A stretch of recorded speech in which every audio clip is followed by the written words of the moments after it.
मला सगळेच बकासूर होऊ शकत नाहीत, सगळेच बाकीचे नंदी होऊ शकत नाहीत. तसंच हा सचिन बी परत होऊ शकत नाही.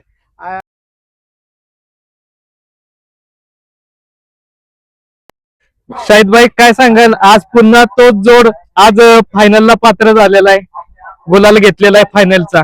आज खूप आनंद झाला की ही जोड परत एकदा एका जोट्यात पळाली आणि खरंच ह्या म्हणजे ह्या जोडचा जवळजवळ एका जोट्यात येते त्यावेळेस काहीतरी नवीन एक इतिहास घडवती आणि ते नेहमीच घडत आले. आणि आजही मला वाटतं सेमीला बी कड आणि फायनलला ही कड आणि दोन्ही नंदींनी दाखवून दिलं की कड आली तरी काय आम्ही काय कमी नाही म्हणून. शाहिद भाई जेव्हा सिमी निघाली, कडनं गाडी होती, चांगल्या गाड्या होत्या, काय मनात चाललं होतं? आम्हाला एवढा आत्मविश्वास होता की ज्यावेळेस ही दोन नंदी एकाच जोट्यात येतील त्यावेळेस काही घडू शकतं ही आम्हाला आत्मविश्वास होता. आणि शेवटी फक्त एकच खंत होती की ते 7 नंबरची जी फाटी आली त्या फाटीवर एकही गाडी आतापर्यंत पळालेली नव्हती आणि त्या फाटीवर आम्हाला फायनल पाहण्याचा योग आला. थोडं त्या ठिकाणी गेल्यानंतर थोडस हे वाटतं. फायनलला पण कडच आली होती, काय मनात चालू होतं? कारण कडनं पूर्ण 3 नंबर केलाय गाडीने. खरंय. ते मी आताच म्हणलो तुम्हाला की या दोन्ही नंदीत एवढी क्षमता आहे की चांगलं म्हणजे कड आली कुठलीही कड आली तरी हा सचिन दोन्ही खांदी बाहेरून पळतो त्यामुळे काही आपल्याला अडचण आली नाही आणि येणार नाही असं वाटत होतं आणि चांगली पळाली. आम्हाला खरंच या दोन्ही नंदीवर अभिमान आहे. खूप दिवसांना हा जोड सोबत आला, कशामुळे काय? कारण सचिन मध्ये जो कपतीमध्ये होता त्यानंतर अनेक जणांचं मत होतं नेट झाल्यानंतर ही जोडी पळावी, खूप दिवस लागले. तर एक सांगायसारखी गोष्ट म्हणजे एक तर सचिन आजारी पडला होता आणि दुसरी गोष्ट एक म्हणजे तुम्हाला सांगतो मी म्हणजे सचिन दुखापतीच्या अगोदर मी त्यांना शब्द दिलेले होते मी त्या नंदी बरोबर मला पळणं भाग होतं आणि मी त्या नंदी बरोबर पळालो. आणि एक महत्वाचं म्हणजे मी गेल्या वेळेस मला वाटतंय आम्ही पहिलं मैदान राखणीचं केलं तिथे 1 नंबर केला. नंतर दुसरं मैदान पुरदावड्याचं केलं तिथं आम्ही 6व्या क्रमांकावर काय फायनलला पात्र ठरलो.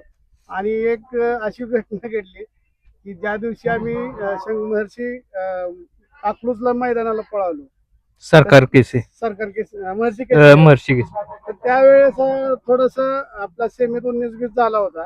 परंतु काही लोकांनी म्हणजे तिथं असा एक आनंद व्यक्त केला की आता जणू काय सचिन संपला आणि सचिनची आता धमक संपली असं काही लोकांना वाटलं. परंतु आज सचिननं दाखवून दिलं सेमी फायनल दोन्ही कडनं पळून सचिन काय आणि गट ही कडनच म्हणजे तिन्ही फेरे कडनं पळून सचिननं दाखवून दिलं की सचिन काय चीज आहे आणि सचिन गुलालाचा बादशाह आहे आणि असाच बादशाह राहणार. सचिन आता 1 महिना दुखापतीमध्ये होता, खूप मोठा प्रसंग झाला त्याच्यावर, पण नाव माणसं ठेवतात एवढं सगळं होऊन त्याचा कमबॅक पण मोठा केला होता. कमबॅक तर केलाय आज एका महिन्यात त्यांनी पळून 1 नंबर करणं महाराष्ट्र केसरीच्या सारख्या मैदानात कोणत्या मैदानात त्यांनी 1 नंबर करणं हा एक खरंच नवा म्हणजे एक इतिहास म्हणावा लागेल त्याच्यासाठी. आणि तो खरंच तो त्याच्यासाठी न पळता तो मालकासाठी मालकाची इज्जतीसाठी नेहमीच पळतो आणि तो त्या दिवशी सचिन दाखवून दिलं होतं की बाबा मी मालकासाठी पोहोचते, कारण एवढ्या दुखापतीतून निघून पहिलं मैदान आणि त्यात त्याने दात लावला होता गटाला पोहोच. त्या दिवशी त्यांनी राटण्याला पळायला महाराष्ट्र केसरीच्या मैदानावर एक तर पहिलंच मैदान होतं त्याचा फेरा नव्हता काय नव्हतं तसल्यात त्यांनी गट काढल्यानंतर जात लागला त्या ठिकाणी आम्हाला खरंच तिथं थोडस भीती वाटली होती म्हणजे संकटावर संकट येत होते. परंतु त्यातून बी सचिननं आम्हाला सावरून दाखवलं की नाही काय संकट किती आले तरी मी तुमच्यासाठी ठाम आहे. या जोडीवर तुमचं एक विशेष प्रेम आहे, म्हणजे जरी गाडी गटाला सकाळी पडली, गटपास झाली की तुमचं म्हणजे फायनलला घेतल्याचं म्हणजे विश्वास असतो त्याच्यावर. ते 100% ज्या वेळेस हा जोड एका जोट्यात येतो त्यावेळेस खरंच मनापासून वाटतं की आज काहीतरी घडणार आणि विशेष घडल्याशिवाय राहणार नाही. आणि खरंच आजचं एक विशेषच घडवलं त्यांनी की सेमीला ज्या फाटीला 7 नंबर फाटीला एकही गाडी न पळालेल्या या फाटीला पळून 3 नंबरचं मानकरी ठरलं हे बी पॉसिबल होतं ते पॉसिबल करून दाखवलं. या जोडीनं आदत मध्ये इतिहास केला होता, आता दोन्ही पण दोषी आहेत, काय सांगाल दोघांबद्दल? इथून पुढे तर कंटिन्यू तुम्हाला दिसतेलच पळताना आणि त्यावेळेस त्यांचा तुम्हाला अजून वेगळा 100% दिसून येईल.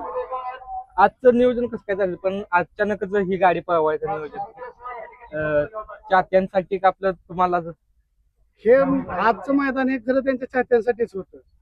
का तर खूप सारे लोकांच्या चाहत्यांच्या त्यांच्या कमेंट मिळत होत्या, कॉल येत होते की हा जोड आमचा आपल्याला आम्हाला पाहायचा आहे बघताना.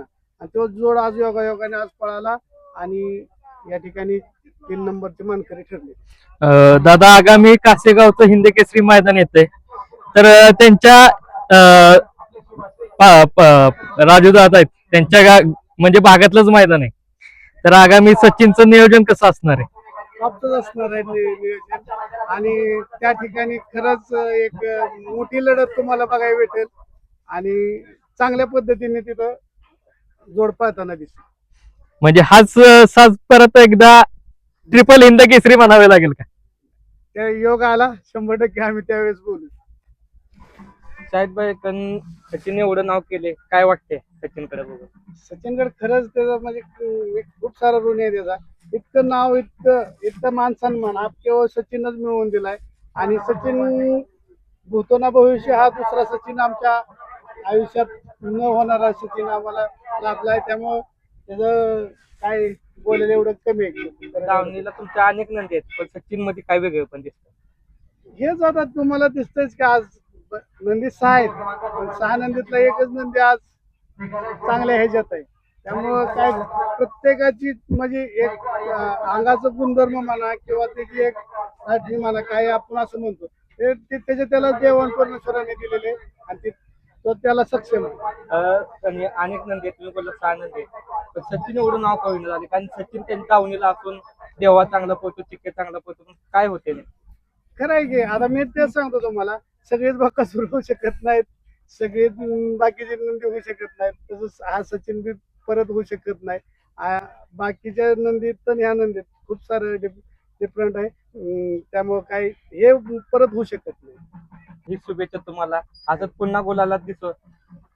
धन्यवाद.